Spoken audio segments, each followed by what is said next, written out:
Legal, começou a gravar então. Perfeito. Bom, obrigado, Cíntia Barbosa, professora lá da Federal. A Cíntia, né, ela está dentro aí de um ambiente multidisciplinar, né, na Federal de Alagoas. É um ambiente de química e biotecnologia, né? Isso é muito bacana. E ela trabalha com nanopartículas luminescentes, né, de carbono, que são conhecidas com esse termo carbon dots, né? Uhum. A gente se conheceu lá na reunião anual da SBQ, e foi um workshop muito bacana, super produtivo, né? De discussões assim muito bacanas, muito legais. E eu achei muito legal que ela pudesse trazer aqui, né, para o grupo esse trabalho em que ela vai falar sobre estrutura, né, até as aplicações desses materiais aí multifuncionais, tá bom? Então, eu agradeço a todas as presenças aqui da galera. Peço para que o pessoal deixe aí o áudio mutado, mas ao longo da apresentação, se tiver alguma pergunta, alguma dúvida, fica à vontade, coloca no chat, levanta a mão que a gente vai passar para a Cintia a pergunta. É bem informal, nada formal. Obrigado mais uma vez, Cintia, por estar aqui, viu? Fica à vontade. Então, muito obrigada. Bom dia a todos. Realmente foi um workshop muito produtivo, né? Em que a gente pôde já perceber algumas nuances aí de interação. Isso é muito importante, né? Já deixar isso bem claro, porque dentro de Carbon Dots, por exemplo, no Brasil especificamente, eu acho que estava faltando essa interação, né? Experimental, teórica. Então, acho que é uma boa oportunidade para a gente debater e conversar. Então, como foi apresentado, sou a Cíntia Barbosa, né? E estou na Universidade Federal de Alagoas desde 2017.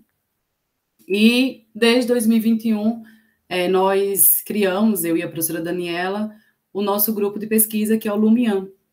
E nesse grupo de pesquisa, a gente desenvolve, né, desde a parte ambiental, que aí é mais a professora Daniela que lidera, né, essa linha de pesquisa, então, desenvolvimento de métodos analíticos, né, mediação, tratamento, enfim, de efluentes, desenvolvendo de materiais também, dispositivos, né, inteligentes para essa finalidade. Trabalhamos em conjunto, mas principalmente a professora Daniela, eu colaboro nesse trabalho, com as nanopartículas de selênio. Elas têm sido aplicadas como fotoprotetores e, mais recentemente, ela tem sido utilizada na translocação ali, né, tipo de plantas e alimentos, né, para segurança alimentar. E, mais especificamente, né, eu estou mais à frente, né, da linha de pesquisa de síntese de materiais luminescentes. Nessa linha de pesquisa, eu trabalho desde Carbon Dots, que é o que nós vamos falar hoje, quanto Dots, e também polímeros de coordenação, principalmente contêinerzinhos európio, né, nessa perspectiva. Geralmente, esses materiais que eu venho desenvolvendo, eles são aplicados mais para sensores, dispositivos, né, óticos eletrônicos, termometria, né, e a parte biológica também. Então, só para, né, situar a gente, o desenvolvimento dos carbon dots, ou pelo menos a história dele, ela vem antes. Então, a gente tem ali os nanotubos na década de 90, e por que eu falo do nanotubo? Né? Porque ele tem uma correlação muito interessante da descoberta dos carbon dots, ou pelo menos da elucidação, né, da estrutura ou da nanopartícula. Mas desde 2000 já se observava, né, tipo, quando se trabalhava com funcionalização de nanotubos, tratamentos térmicos, já se observava uma certa emissão, né, de luz. No início, eles achavam, né, o grupo do Clemson, que era devido à fração, né, de polímeros que eles colocavam, então, tratamento térmico dos polímeros, então, eles não associavam ainda, né, a uma nanopartícula. Mas, em 2004, é que esses carbon eles foram visualizados, né? Então, por quê? Porque eles foram descobertos, ou visualizados, na verdade, durante a purificação nanotubos de carbono. Se a gente parar para pensar em 91, né, ali, que foi a descoberta de nanotubos, e desde lá se fazem purificação de nanotubos de carbono, essas nanopartículas já estavam ali presentes, né? Por isso que às vezes tem na literatura uma imparcialidade, né, dessa questão da descoberta e tal. Mas O que eu quero dizer aqui, em 2004 é visualizada essas nanopartículas, né, que ele observou uma fração luminescente ali durante o processo, que já era observada, mas nunca foi levada a sério. Achava-se que era restícios, né, enfim, de impurezas. Só que em 2006, o grupo do Sun et al., eles sintetizaram propositalmente. Então, em 2004 foi algo assim, a purificação, observou uma fração, está ali a nanopartícula, só que em 2006 é que houve essa síntese proposital, tipo, se utilizou o glicerol, enfim, vários reagentes para sintetizar os carbon-dots. Então, essa é a história, né? Desde então, o sintetiza carbon-dot, né? E ele vem sendo aplicado em muitas áreas. No Brasil, né, especificamente, o Marcelo Rodrigues, que foi o meu orientador do doutorado, em 2013, me apresentou essas nanopartículas. Né? Então, você vê que ainda estava no início, assim, não estava uma coisa bem estabelecida, né? É uma nanopartícula jovem, né, para a ciência. Então, ele me falou, olha, Cíntia, tem umas nanopartículas interessantes de carbono, que tem luminescência, uma alta dispersão em água, emitem vários comprimentos de onda, né, ali no visível, biocompatível, ou seja, tudo, né, que eu acho que a pesquisa em carbono precisava, né? Então, ele me apresentou, na época eu acabei desenvolvendo mais o trabalho de MOF no doutorado, mas em 2015, 2013 a gente começou os trabalhos, em 2015 a gente conseguiu a primeira publicação, né, em Carbon-Dot. Aqui é um gráfico que mostra as publicações de Carbon-Dot, né, com o termo Carbon-Dot no Brasil. Então, nós temos, foi feita até ontem a pesquisa, 130 publicações, tá? A nossa primeira publicação está aqui em 2015. Então, em 2014 foi a primeira publicação no Brasil, com um pesquisador brasileiro. Em 2015, nós tivemos 4 publicações, dentre elas a publicação de um trabalho nosso. Então, aqui a gente sintetizou carbon-dots a partir de esterco de vaca, né? Passado por tratamentos térmicos. E aí nós fizemos funcionalização, né, dessas nanopartículas com grupos aminas. E aí nós fizemos funcionalização com grupos aminas, e aí o que foi mais interessante é que a funcionalização permitiu com que a gente tivesse uma marcação específica de nucléolos. Então, isso foi muito legal, porque marcadores de nucléolos são caros, tem que ser estocado a baixíssima temperatura. Então, na época, isso foi muito, muito legal. Então, avançamos, né, nessa linha do tempo. E hoje, né, eu desenvolvo no laboratório o que eu chamo de ciência básica em carbon-dots, que aí a gente sintetiza esses carbon-dots a partir de diferentes moléculas sintéticas ou moduladas em laboratório, né? Desde também biomassa, e aí sintetizamos tanto em solução quanto em estado sólido, por exemplo, na forma de polímeros. Nessa pesquisa, a gente vai variando parâmetros, por exemplo, substituintes, e aí vai avaliando as propriedades ópticas desses carbon-dots. Nós também temos feito tratamento térmico desses carbon-dots no estado sólido, e aí a gente vai avaliando também a mudança de superfície e, consequentemente, né, de propriedades ópticas. Outra linha de pesquisa é relacionada ao desenvolvimento de dispositivos ópticos eletrônicos, que daí a gente sintetiza esses carbon-dots, modulamos eles para emissão de luz branca ou também, né, de outras cores, né, do espectro visível. Geralmente a gente sintetiza esses filmes, e daí esses filmes, eles são, a gente usa, por enquanto, né, esses filmes como camada externa, né, de LEDs comerciais.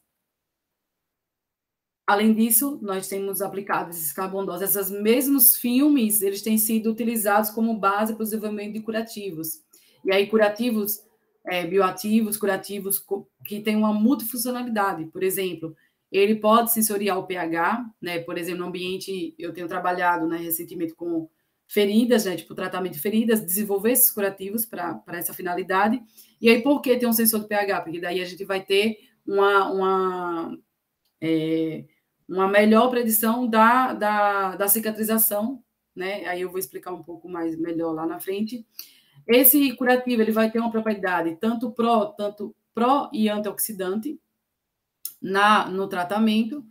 Ele vai ser também fotoprotetor, então, e aí entra, né, como barreira também de proteção né, ali na ferida. Então, seria um curativo multifuncional. A gente tem também utilizado em parceria esses carbondotes em segurança. Então, desde a marcação, por exemplo, de fluidos biológicos relacionados, né, por exemplo, a um crime sexual. Então, a gente tem conseguido, por exemplo, identificar e marcar, por exemplo, espermatozoides, né, em impressões digitais. Temos feito também a parte de impressão, tintas, né, fluorescentes de segurança, QR codes. E outra linha de pesquisa com os carbondotes, seja eles na sua forma isolada em filme ou na sua forma de nanocompósito, com MOFs, com outros quantodots, na nanotermometria luminescente. Ô, Cíntia, tá ouvindo? Oh. Isso. Olha só, deixa eu te fazer uma pergunta aqui. Fiquei curioso. Você mostrou aí várias aplicações, né? Uhum. E, ao que então parece, todas essas aplicações mostram que o material formado, né, funcionalizado de carbono, ele é bastante estável mecanicamente e termicamente, é isso? Sim, sim. Tem uma alta dispersão, por exemplo, solução aquosa. Tipo, diferente de outras nanopartículas, que geralmente, né?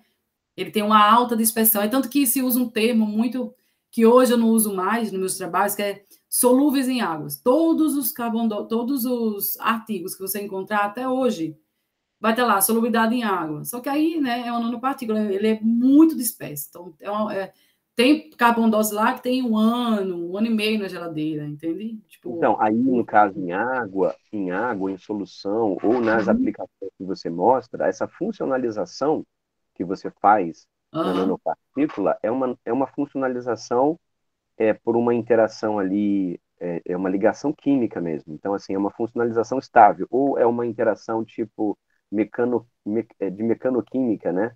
Como é que se dá essa funcionalização?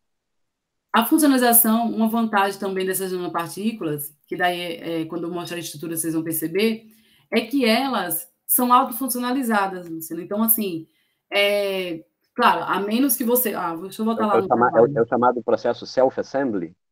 Tipo assim, ó, você, por exemplo, aqui eu sintetizei, né, a partir do esterco, aqui é a síntese dela, aqui eu não coloquei nenhum agente funcionalizante. Uma característica do carbondote, e uma das mais, assim, importantes e até mesmo interessantes, é que, a menos que eu deseje uma coisa muito específica, que é, tipo, colocar um anticorpo, como aqui eu quis funcionalizar com grupos aminas, só que aqui eu fiz uma pós-síntese. Só que não necessariamente eu preciso fazer, porque, por exemplo, eu tenho carbondotes lá sintetizados que minha molécula de partida é a parafenidiamina. Então, eu não preciso ter uma etapa de funcionação de grupos aminas, porque durante o processo de síntese, o incrível dos carbondotes é que ele já sai funcionalizado na superfície. Daí você pode dizer, mas que grupos? Vai depender muito do precursor que você usa. Como é que eu usei esterco de vaca? Então, geralmente, tem muitos grupos carboxílicos, né? Tipo, vem daí de celulose, hemicelulose. Então, aí, na superfície, ele é rico em grupos hidroxilas e carboxílicos. Daí, se eu uso se eu uso quitosana, por exemplo, daí na superfície vai ter grupos aminas, vai ter grupos piridínicos, vai ter grupos até carboxílicos, hidroxilas, né? Porque tem. Então, o legal do carbondote é que você, muitas das vezes, você evita passos adicionais de funcionalização. Entendi. Perfeito, entende? legal. Daí, assim, agora sim, como eu falei, às vezes a gente faz uma pós-síntese, porque esse foi o primeiro trabalho, então a gente já foi fazendo pós-síntese e tal, e também, né, para avaliar, mas não necessariamente se você quer dizer assim, eu queria muito um carbonato com grupos aminas. Eu vou pegar polietilenilamina, eu vou pegar parafenildiamina, sabe? Para fazer esse carbonato, ureia, por exemplo. Eu quero um carbonato só com grupo carboxílios, hidroxilas mais oxigenados. Ácido cítrico, entende? Então, o legal é que, na formação da nanopartícula, ele já sai autofuncionalizado. E daí você pode brincar com a superfície, porque aí você pode ancorar, né? Tipo, fármacos, ou ancorar anticorpo, enfim, proteínas, o que você achar também, né, de interessante para uma aplicação específica. Legal, obrigado. Show. Nada.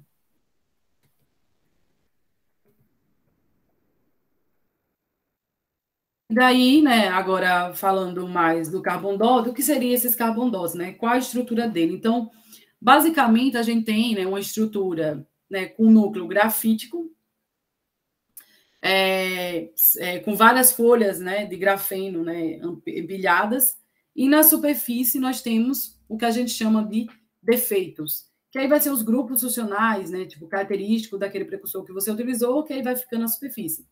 Não só o característico do precursor, mas, por exemplo, se você faz síntese variando o solvente, a temperatura, o tempo de síntese, esses grupos de superfície eles podem tipo ser de várias estruturas, vamos dizer assim. Por exemplo, vamos supor que eu usei a quitosana ou a polietilenilamina. Então, eu vou ter grupos aminas, mas dependendo das condições de síntese, eu posso ter grupos piridínicos, pirolíticos, né? Que não necessariamente é só... Eu posso ter também um núcleo decorado com nitrogênio. Então, tem essa variabilidade, né? Só que hoje, né, carbon dots, ele hoje é um termo genérico, assim, um termo geral, para falar de todas as nanopartículas de carbono luminescentes, né, com tamanhos inferiores aí a 10 nanômetros. Então, o que vai mudar é a estrutura. Hoje ainda não tem, assim, é muito novo ainda essa diferenciação, sabe?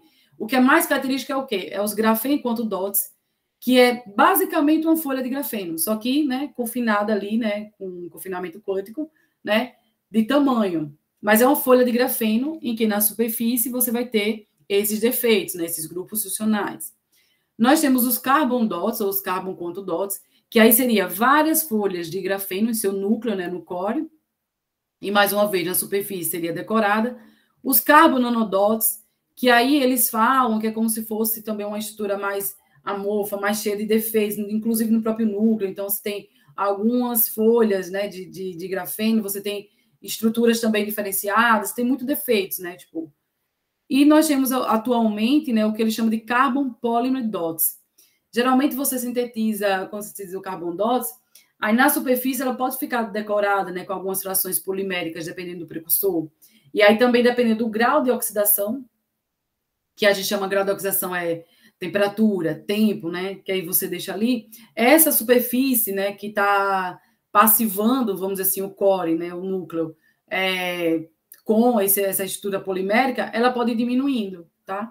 E daí nós temos essas três principais, essas quatro principais, vamos dizer, estruturas, né? Mas, de grosso modo, os carbon dots são nanopartículas de carbono, né, luminescentes, com tamanho inferior a 10 nanômetros.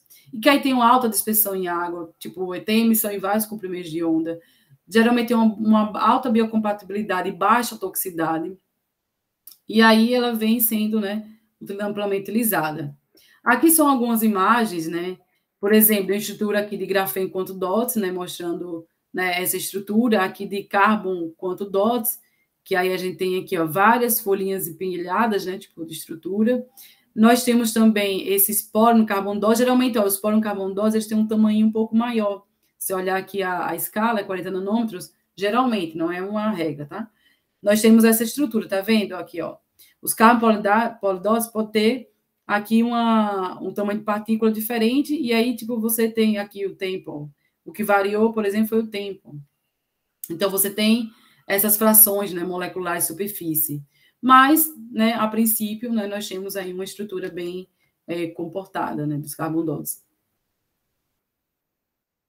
A princípio, como outras nanopartículas, a síntese ela pode ser tanto top-down, o processo, né, pode ser tanto top-down, você partir, né, de grandes estruturas de carbono, tipo, pode até ser grandes estruturas, eu falo, né, tipo, você pode ser o grafite, o grafeno, né? Só que hoje, né, a gente utiliza-se mais o método Boroap, que aí você parte de pequenas moléculas ou alguns polímeros, enfim, de estruturas moleculares para formar essas nanopartículas. Aí temos vários processos de síntese: hidrossolvotermal, decomposição térmica, microondas, ablação a laser, eletroquímico, eles não são tão comuns, porque aí tem, né, toda uma questão mais complexa de síntese, mas a mais utilizada é a hidrotermal e a de microondas. E assim, ainda não tem um mecanismo de como essas nanopartículas se formam estabelecido, né, muito bem elucidado. Mas, na literatura, a gente encontra algumas sugestões, né? Então, aqui a gente tem os precursores, E aí, algumas sugestões é que há um processo de desidratação, ou seja, sair de moléculas de água, e uma condensação posterior, né, dessas estruturas. E daí, durante o tratamento térmico, vai formando o nosso carbon dot. Então, aqui, eles, tipo, tem nucleação, né? Tipo, você tem as partículas, tem nucleação, crescimento. Então, sempre, ou interações, né, pipi, de estruturas com posterior desidratação, então você condensa essas estruturas e forma essas nanopartículas. Então, esses são o mecanismo mais estabelecido, né? Então, você tem uma desidratação, condensação, polimerização, né, e a carbonização, que aí vai, né, nos dar essa estrutura, né, para os carbon dots. Os precursores, né, de carbon dots, a princípio, qualquer molécula ou material, biomassa que seja rica em carbono, né, ou que tenha carbono em sua estrutura, são moléculas viáveis para ser precursoras, né, de carbon dots. Então, aqui são as mais estudadas na literatura e também as que mais desenvolvo no laboratório. E, mais recentemente, uma coisa interessante é que nós temos uma parceria com o professor Dimas, né, da Orgânica. Então, a gente começou a brincar com essas moléculas, ou seja, aqui nós temos o cloridancila, mas aí eles fazem a reação isorgânica, síntese orgânica, ancorando, né, outras estruturas, enfim, fazendo outras interações. E aí a gente começa a ver a variação de substituintes, né, tipo, né, nesse sentido, de acordo com o substituinte, qual a direção que leva, né, tipo, essas propriedades de carbono de superfície. Por exemplo, tem trabalhos que né, utilizam as anilinas substituídas, e aí, depende da substituição, se é orto, para, meta, a propriedade ótica vai sendo alterada. Então, a forma com que ele se rearranja, dependendo dessa substituição, vai sendo, né, alterada. Isso é bem, bem interessante, né? A gente tem um trabalho nesse sentido. E aí também, além dessas moléculas, né, tipo, sintetizadas ou comerciais, hoje em dia a gente tem muitos precursores verdes, que a gente chama de precursores verdes, né? Então, desde derivados de animais, materiais residuais, frutas, alimentos. Nosso grupo, ele trabalha mais com os materiais residuais, ou seja, resíduo de papel, casca de alimentos, né? Então, a gente tem trabalhado mais nessa vertente. E aí entra uma outra questão, né, que é trabalhar com fontes verdes, que é garantir a reprodutibilidade, né? Então, a gente tem feito trabalhos também nesse sentido, para que, no futuro, né, espero que próximo, os carbon-dós derivados dessas biomassas, eles sejam carbon-dós, vamos dizer, bem comportados, né, em termos de propriedades ópticas, estruturais. Então, a gente tem demonstrado que, por exemplo, a gente tem feito com casca de banana, de limão também, mas a casca de banana a gente fez um estudo mais profundo, assim. Então, a gente estudou as propriedades, submetendo a mesma síntese, diferentes cidades, né, de diferentes espécies também, né, de banana. Então, a gente tem conseguido estabelecer um parâmetro, né, e um certo comportamento, né, bem, bem importante, né, nesse sentido. E aí, a propriedade mais estudada, mais explorada e mais requerida é a propriedade luminescente desses carbon-dócidos, porque enquanto que, geralmente, os outros materiais de carbono, principalmente os materiais bulk, né, e mesmo os nano, eles precisam, né, ancorar algumas partículas, enfim, luminescentes para ter uma luminescência no visível, né? Nesse caso, não. Os carbon-dócidos já apresentam, né, essa fotoluminescência. Essa emissão de luz dos carbon-dócidos é devido a esses vários, né, defeitos de superfície. Então, ele cria vários estados, né, de energia. E aí, essa emissão do carbon-dócide, ela pode ser o que a gente chama de dois modos. Ela pode ser dependente da excitação, ou seja, eu vou excitando, né, com energias diferentes, e aí essa emissão ela vai deslocando, e eu posso também ter uma emissão independente, assim como os quantodots, né, e outros materiais. Ou seja, independente da minha excitação, eu tenho uma emissão fixa, né? Então, nós temos esses dois comportamentos. E aí, gente, essa emissão fixa, antes, né, e ainda hoje, pode ser alcançada com dopagem, com passivação da superfície, mas não é uma garantia, né? Tipo, essas propriedades, elas são muito moduláveis e muito flexíveis. Então, assim, dopar, geralmente, você tem uma emissão independente, geralmente, mas nem sempre. Porque vai depender da organização atômica, de como estão esses grupos, que tipos de grupos, né, que são formados preferencialmente. E aí existem três principais mecanismos. o mecanismo de confinamento quântico, assim como os quantodots, né, que tradicionais, CDTE, CDSE, a emissão é dependente do tamanho. Para isso, o cientista geralmente faz o quê? Ele tem que garantir que só o tamanho é que vai influenciar, né? Porque se você tem tamanho e superfície, você não sabe o que está variando. Então, existem poucos trabalhos nesse sentido, porque é muito difícil, que eles tentam manter uma composição muito similar de superfície e que é alterado somente o tamanho, por separação. E aí eles vão avaliando e você observa que o band gap ele vai sendo alterado, né, pelo tamanho, ou seja, quanto menor o tamanho, maior vai ser esse band gap aqui. E aí, aquilo que eu falei, então eles vão olhando aqui, ó. Aqui é para a estrutura grafítica, então você tem vários anéis aromáticos, então eles vão mexendo nessa quantidade, né, atômica de carbono no núcleo, e aí vai observando a energia de gap. Então, isso aqui dá para fazer via, né, tipo, uma simulação computacional, ou também, né, estudando, por exemplo, microscopia eletrotransmissão, você vai avaliando o tamanho. Só que o mecanismo mais abordado e o mais verificado é o que a gente chama de estado de superfície. Então, aqui está uma amostra, né, tipo, de frente, aqui é uma amostra mais lateral de como seriam essas estruturas. E aí, ó, a gente observa que, por exemplo, aqui é um exemplo clássico, em que a gente tem um carbondol derivados, né, de grupos aminos, e aí você vê que os nitrogênios, eles não estão só como aminas, eles estão distribuídos e organizados em estruturas pirolíticas, piridínicas, né, amídicas aqui também. E o que acontece? Com a simulação, você consegue estabelecer a energia de gap, né, relacionada a cada um desses grupos, ou seja, desses estados energéticos. Então, por exemplo, o nitrogênio piridínico tem esse band gap, o nitrogênio amídico tem esse band gap, o nitrogênio grafítico, né, que está lá no núcleo, tem esse band gap. Então, o que acontece? Você consegue prever e avaliar os vários estados de superfície, né, tanto por XPS, saber quais são os grupos característicos, mas também por via simulação, observar esses grupos, achar o band gap, e aí o que acontece? Quando vocês vão olhar o espectro de emissão, por exemplo, aí vocês vão ver a emissão, às vezes, no vermelho, no verde, no azul. E aí, por que geralmente os carbondócitos têm uma emissão dependente? Porque você vai populando diferentes estados energéticos à medida que você vai, né, incidindo ali diferentes energias. E um dos estados também que são estudados, inclusive que a gente observa, né, em alguns carbondócitos nossos, é o de estados moleculares. O que acontece? Durante o processo de síntese, na superfície do carbondote, fica frações moleculares do precursor. E aí, se esse precursor ele tem uma fotoluminescência, há uma transferência de energia desse core, né, desse núcleo, para a superfície, para essa superfície que está com essa molécula ali ancorada. Então, aqui é um exemplo, ó, que aí na superfície tem essas várias moléculas e a emissão do carbondote ela é diferente, ela é característica daquela molécula, né? Então, por exemplo, aqui é um outro caso em que eu tenho um carbondote, em que ele é decorado aqui com os grupos carboxilas e hidroxilas, mas ele tem também porfirinos, grupos porfirínicos de clorofila, porque aqui foi um carbonol derivado de espinafre.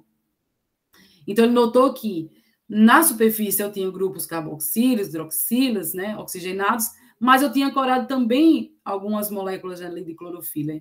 E aí, como é que é a emissão? Dupla.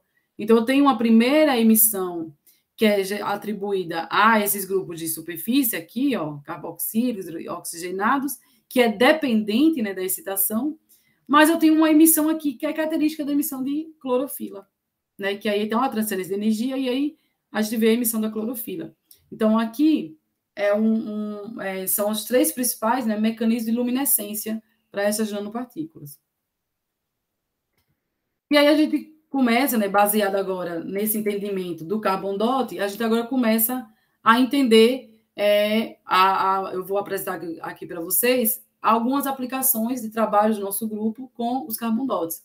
Então, aqui é um primeiro trabalho em que a gente sintetizou, lembra que eu falei para vocês, a gente partiu de uma molécula dancil, né, que é o cloridancila, e a gente começou a dancilar com outros grupos, que no caso foi com a parafenildiamina. Então, sintetizamos carbondócitos derivados da parafenildiamina, que aí tem uma emissão no vermelho.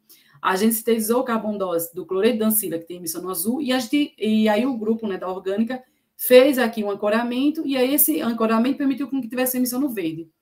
Então, o que a gente pensou? Eu tenho um carbono dot, 3 carbono dots derivados ali, né, dos precursores ali, uma modulação, que tem emissão no azul, verde e vermelho. Eu tenho um sistema o quê? RGB. Então, o sistema RGB é capaz de formar o quê? Uma emissão de luz branca. Então, a gente foi observando que, primeiramente, se vocês olharem aqui o espectro da absorção, o espectro da absorção ele vai sendo alterado. Então, você vai vendo que, por quê? Porque são grupos diferentes de superfície que absorvem comprimentos de onda diferentes e que vai permitir com que você tenha emissão em energias diferentes. Então, desde do vermelho, né, ao azul, ao verde. Então, o que a gente fez? Modulou, uniu quantidades, né, já bem, que já foi otimizadas, e a gente obteve o quê? Uma emissão que cobria todo o branco. Aqui é a emissão de quantidades, né, de cada nanopartícula dessa de solução. E aí, com essa emissão no branco, o que a gente fez? Suportou isso em LEDs. Então, aqui foi o primeiro trabalho em que a gente fez uma mix, né, com polímero e ancorou num LED. Só que hoje em dia a gente está fazendo filmes, não sei se vocês conseguem ver, aqui é um filme, né? A gente saiu só da mistura e né, tipo, uma coisa mais não tão nesse primeiro ensaio, foi para a gente perceber mesmo, né, que tem essa emissão do branco. Aqui a gente já está fazendo os filmes, né? E aí a gente coloca os filmes, né, como camada externa, e aqui é a emissão do branco, né, que é o LED sem o filme, e aqui o LED com filme com emissão do branco.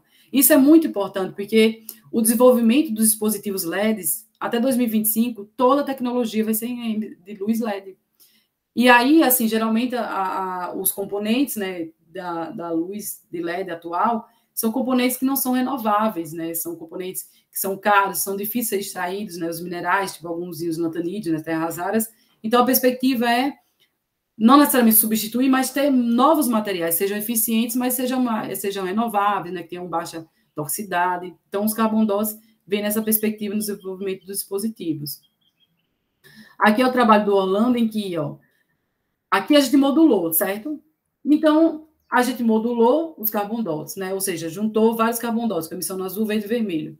Mas se a gente já conseguisse um carbon dot que já cubra essa região do visível e já emita branco. Então, o Orlando, né, que vai defender o TCC dia 4 aí, de agosto. Então, no trabalho do Orlando, ele sintetizou um carbon dot derivado do corante vermelho neutro e do azul e o ácido cítrico. Então, ele tem o mesmo comportamento lá daquele carbon dot, né? Assim, um comportamento similar lá da espinafre.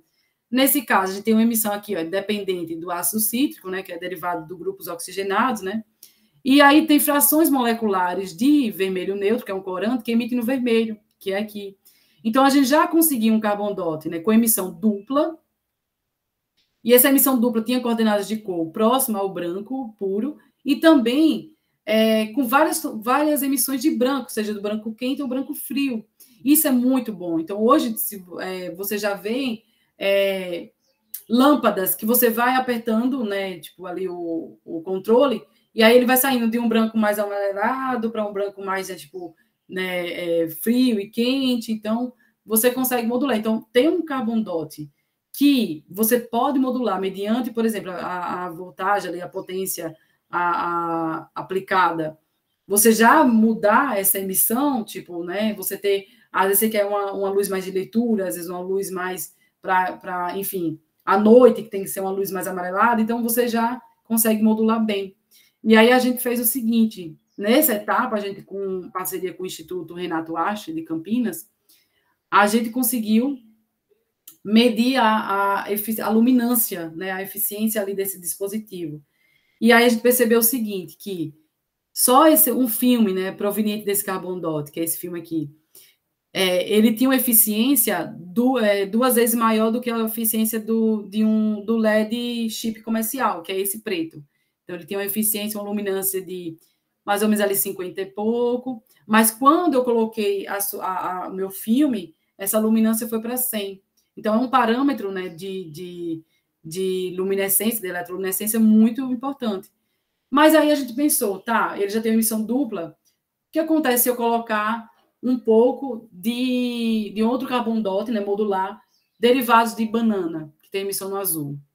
Então, quando a gente fez essa modulação, aí foi para 6 vezes quase a eficiência, a luminância, né, em relação ao LED comercial, e em relação 3 vezes mais do que o NR, né, que a gente chama o carbono-dot NR puro. Então, essa estratégia de modular vem permitindo que a gente tenha uma ampliação dessas propriedades, né? Aí a gente começou também a trabalhar com... Posso fazer uma pergunta? Sim. Para aproveitar ter essa questão aí, né? Você aí, no caso, de um para outro mudou, foi o precursor, é isso? A fonte precursora De aí? um para outro, eu coloquei dentro... É porque aqui tá os filmes separados, né? Mas eu preparei um filme com o NR, que é esse aqui, que teve essa eficiência, e dentro desse filme eu coloquei uma quantidade de outro carbono-dot. Ah, você fez tipo uma Um único mistura. filme. Então você agregou ao anterior um outro Isso. componente. Eu coloquei outro carbono-dot junto com esse anterior aqui, que tem essa emissão. Entendi. Legal, E ok. daí a gente começou outros trabalhos com os carbono-dots, e aí derivados também da molécula do cloridancila. Aí a gente agora começou a usar eles como um sensor de temperatura e também começamos a avaliar espécies reativas, né, de oxigênio. E aí a gente notou que ele tinha uma sensibilidade térmica interessante. Então, aqui, ó, que gráfico é esse? A gente pegou essa banda aqui de emissão, né, e fez a razão com essa outra banda aqui, em função da temperatura, né? Então, a razão das áreas, tá vendo? Intensidade 397, 496.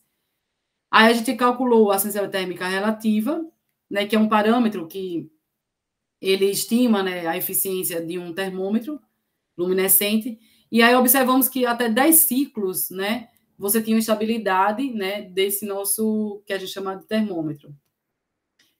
E ele também foi capaz de produzir ali cerca de 11% de espécies reativas de oxigênio. Então, esse foi o primeiro trabalho, assim, vamos dizer, de já iniciando a termometria e a geração de ROS, né, nesse caso. E aí continuamos avançando. Esse aqui é um trabalho que a gente mandou agora, os reviews, né, pediram algumas correções, a gente já mandou, então esse trabalho vai sair, né, eu acho que há pouco tempo, eu acho que ele já vai estar aí disponível. Então, ele tem esse aqui é um carbono derivado de limão, né, de extrato de limão, que tem emissão no azul. Nós fizemos um filme, né, com ele, com PVA, então um filme flexível, transparente. E aí, a gente se utilizou daquele conhecimento lá de termometria e começamos a aplicar, por que não, fazer o estudo de termometria no filme, né? Então, a gente fez o estudo de termometria no filme, percebemos a sensibilidade térmica relativa de 2,6%, né, que é óbvio menos 1. Isso é muito bom, porque eles consideram na literatura um termômetro bom quando essa sensibilidade ela é superior a 1%. Então, a gente conseguiu uns resultados bem interessantes. Além disso, também avaliamos ciclos, né, porque um termômetro ele precisa ser utilizado, né, então não dá para usar e depois não usar mais. E também ele tem uma alta viabilidade.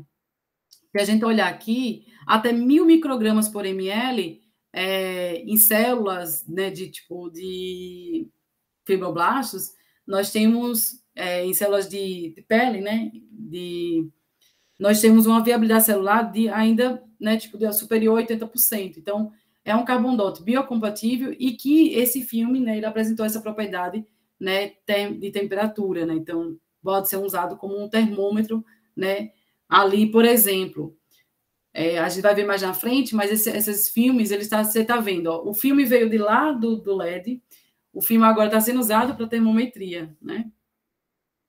E aí, o filme também, esse mesmo filme, ou seja, assim, o mesmo filme, eu falo, a mesma base do filme, ele também está sendo aplicado, né? E tem uma perspectiva de aplicação como um curativo. E aí, lembra lá que eu falei lá do antioxidante, da geração de ROS, né? Então, a gente pretende, né, que aí está em fase de patenteamento também, desenvolver o curativo que seja uma barreira de proteção, que seja biocompatível, né, que tenha capacidade pró e antioxidante. Então, hoje em dia, o que acontece? ou a literatura desenvolve um material antioxidante para a captura dos radicais, que não são benéficos ali, né, no sistema de inflamação, ou ele faz, né, o que a gente chama de pró-oxidante, gera essas espécies, porque essas espécies também acabam causando estresse e mata, né, ali bactérias, enfim, micro-organismos. E aí o que a gente está querendo fazer é o seguinte: e se a gente usar a propriedade do carbon dot pró e antioxidante? Porque o carbon dot, ele tem propriedade pró e antioxidante.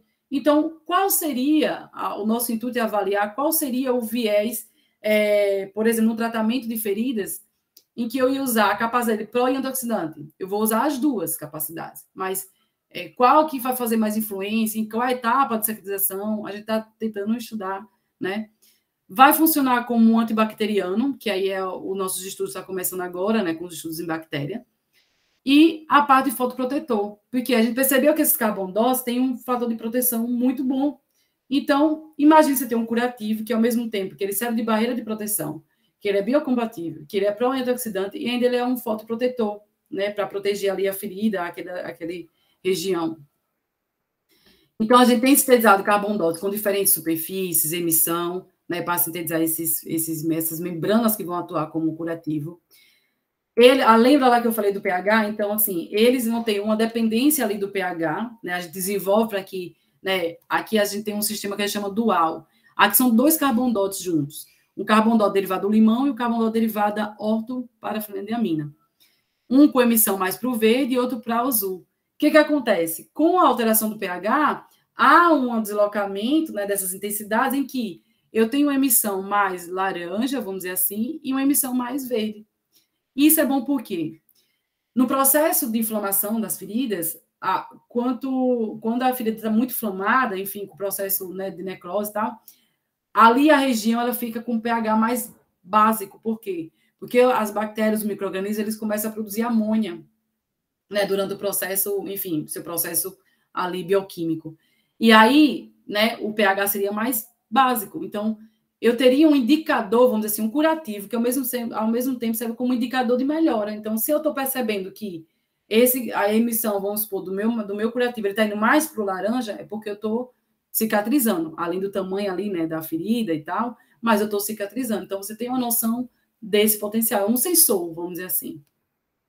Ele também tem essa geração de espécies reativas de oxigênio, né? Que aí também isso é bom, porque essas espécies de oxigênio singleto, ela interage com a superfície da membrana, por exemplo, bactérias, e acaba também causando uma morte celular. Ele é pró-oxidante, ele é antioxidante, porque ele captura espécies, aqui está só o radical no superóxido, mas a gente está testando outros radicais, e ainda fotoprotetor, por exemplo. Nós temos dois carbon-dose, né, que eles têm um fator de proteção, por exemplo, de 28 e 18, que aí pela Anvisa, maior que seja, é um fator de proteção interessante. Então, a gente está aí, né, com muitas propriedades interessantes nesse sentido. E aí nós temos um trabalho em parceria aqui, o professor Eduardo, com o Arthur e com a Sandy. Hoje eles estão no pós-doc e também o Arthur está lá na universidade como professor, mas a gente começou um trabalho no Instituto de Física, né, que o professor Eduardo Fonseca do Instituto de Física. Começamos a estudar agora uma coisa mais ciência básica, que eu chamo mais de estudar. O que acontece? Até aqui eu mostrei para vocês um efeito de temperatura, né, excetuando ali no filme, em estado solução. Em estado sólido, como é que seria? Né? Ou seja, depois que eu formasse o carbon dot, se eu fizesse um tratamento térmico, o que acontece com as propriedades? Né? Então, esse foi o primeiro trabalho da gente, né, assim, que a gente começou a avaliar esse aspecto. Então, a gente vê que no primeiro, em vermelho, após o primeiro tratamento. Quando a gente faz o segundo tratamento, não tem alteração nenhuma.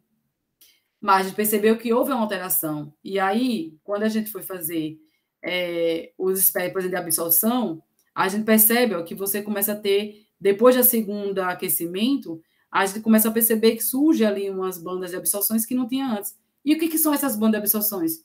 Novos estados energéticos, né? Então, aqui foi um primeiro estudo da gente, e a gente avançou nesse estudo, né?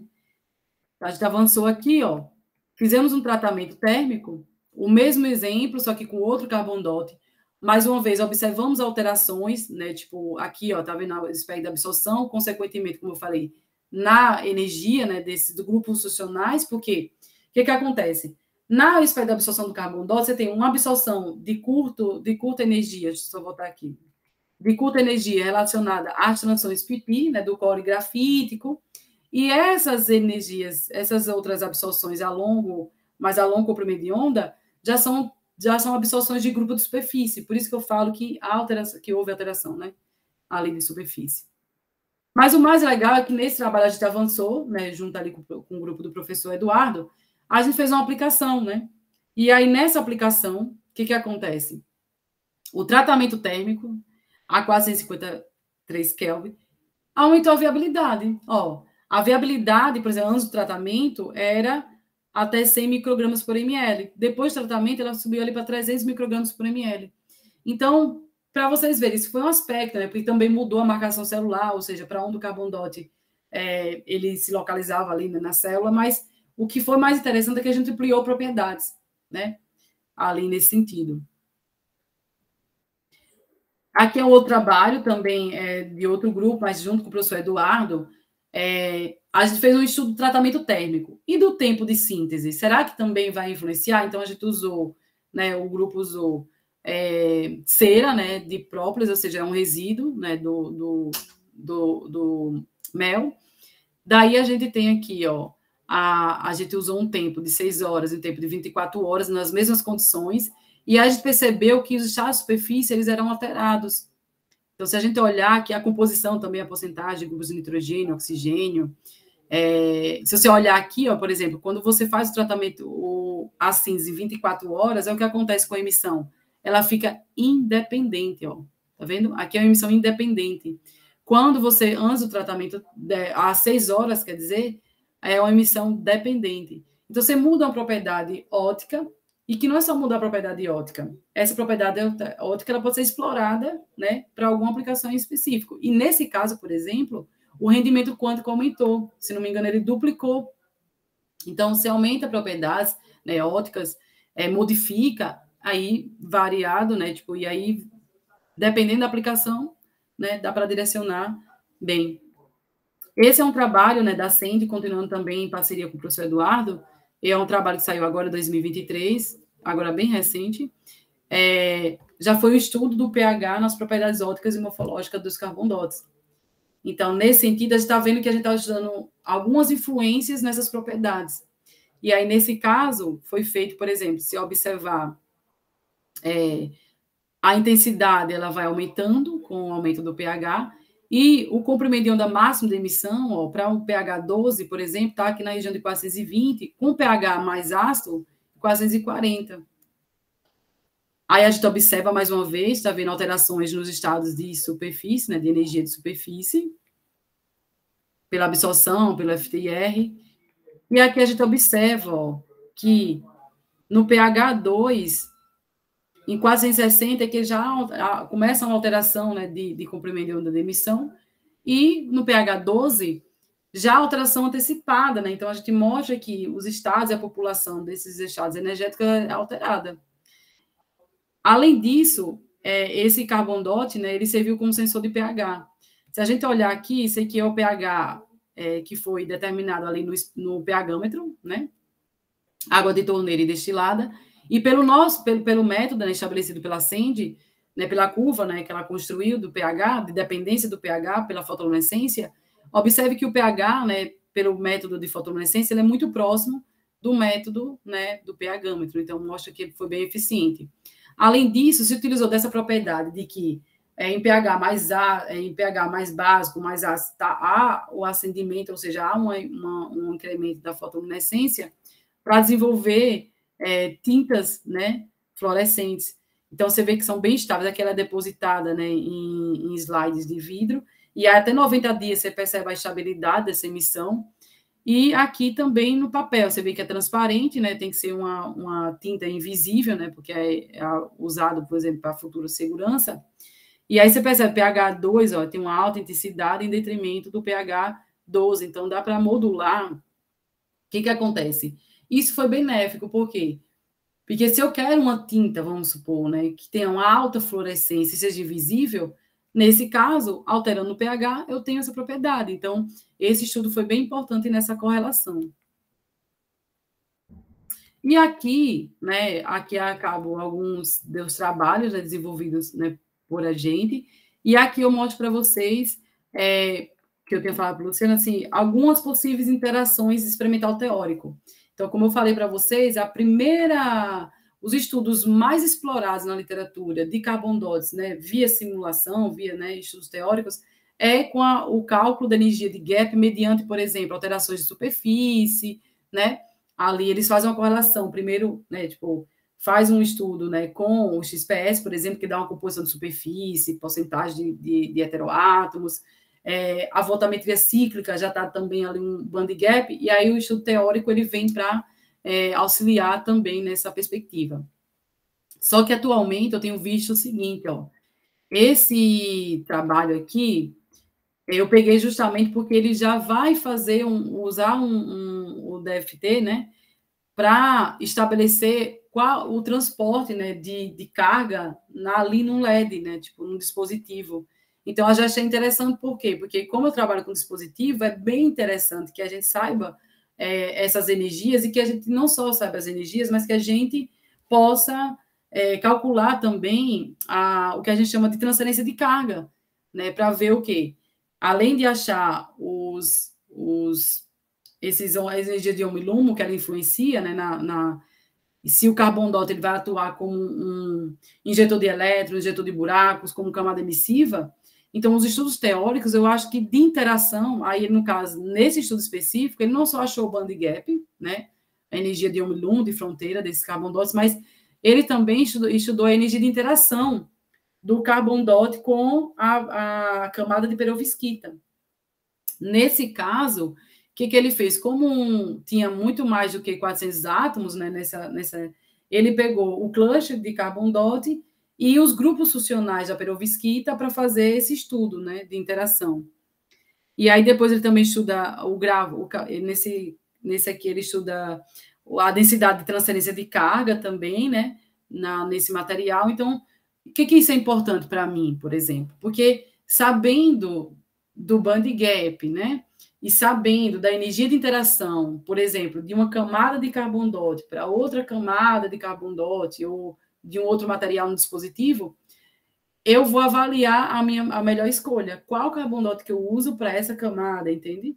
Então, aqui, ó, nesse trabalho, ele fez, né, tipo assim, ele tem a superfície, né, do grupo funcionais, tinha vários, né, tipo, diferentes graus de superfície, né, do carbon dot, então, várias energias de gap aqui, ó, que eles mostram de energia de Ohm-Lumo, e aí, de acordo com essas energias, de acordo com os grupos de superfície, eles conseguiram fazer uma estimativa dessa interação, né? Então, eu achei isso muito importante, porque os carbon dots, eles são usados hoje, né, para a confecção, por exemplo, de LEDs e OLEDs, como camada injetora de elétrons, de buracos, ou emissiva, ou também dopando já essas camadas para aumentar essa eficiência. Então, se eu sei as energias de Ohm-Lumo, e se aí eu sei também mais ou menos, tipo, onde tem que estar, né, cada band gap ali, Ohm-Lumo, na confecção do dispositivo, e ainda eu já previamente, né, via simulação, já tenho noção de que qual carbon dot, qual, né, interface vai ser mais eficiente, eu já monto um dispositivo, né, baseado nesse sentido. Então, eu tenho uma coleção de carbon dots no laboratório. Então, se eu tivesse uma forma de, previamente, via simulação, já saber qual aquele que teria uma melhor transferência de carga, né, tipo ali nas minhas camadas, seria muito interessante, né, nesse sentido. Aqui é um trabalho também da literatura que eu vi, né, que eu acho também o grupo poderia contribuir com a gente, a interação experimental teórica também, né, nesse sentido de interação com a membrana, né, por exemplo, de bactérias. A gente não está aplicando ali para feridas, então nós temos bactérias lá, gram-positivas e gram-negativas. E aí as paredes delas são bem características, né, então você tem a parede mais espessa aqui das gram-positivas, que tem esse ácido tecóico, então ele geralmente tem esses grupos mais, vamos dizer assim, né, carregados negativamente, por isso que, né, em a maioria dos experimentos você tem isso mais exposto, então geralmente os carbonosos atuam bem, uma melhor interação com as gram-positivas, mas aí você tem já a estrutura de membrana, né, ali de superfície, E o interessante era a gente avaliar, por exemplo, a gente modifica a superfície do carbon dot, porque a gente tem vários carbon dots com diferença de superfície. Se a gente tem, por exemplo, a forma, ainda a gente não tem essa questão, mas tipo carga. Então, se a minha nanopartícula tem um densidade de carga negativa ou positiva, como é que ela vai interagir com essa membrana? Para quê? Para a gente, da mesma forma que o dispositivo, tentar prever qual carbon dot, né, vai ter uma melhor interação com as bactérias, né, presentes ali, né, nas feridas, por exemplo. E aí é isso que eu queria, né, tipo, mostrar um pouco para vocês, o que eram os carbon dots, o que é o que a gente vem trabalhando, e o que eu encontrei na literatura, que poderia ser interface, mas eu acredito que vocês devem, imagino que vocês devem estar pensando também em várias outras possibilidades, né? Eu trouxe ali só para a gente tentar jogar uma demanda, né, ali para vocês. Então, eu gostaria de agradecer a vocês, às agências de fomento, né? E principalmente ao grupo de pesquisa, aos meus alunos, né, que desenvolvem esses trabalhos, né, que é quem faz ali a magia, vamos dizer assim, né, acontecer ali dos trabalhos, são os alunos, né? Então, agradecer ao grupo e aos meus alunos e a todos que estão aqui, né, assistindo. Muito obrigada.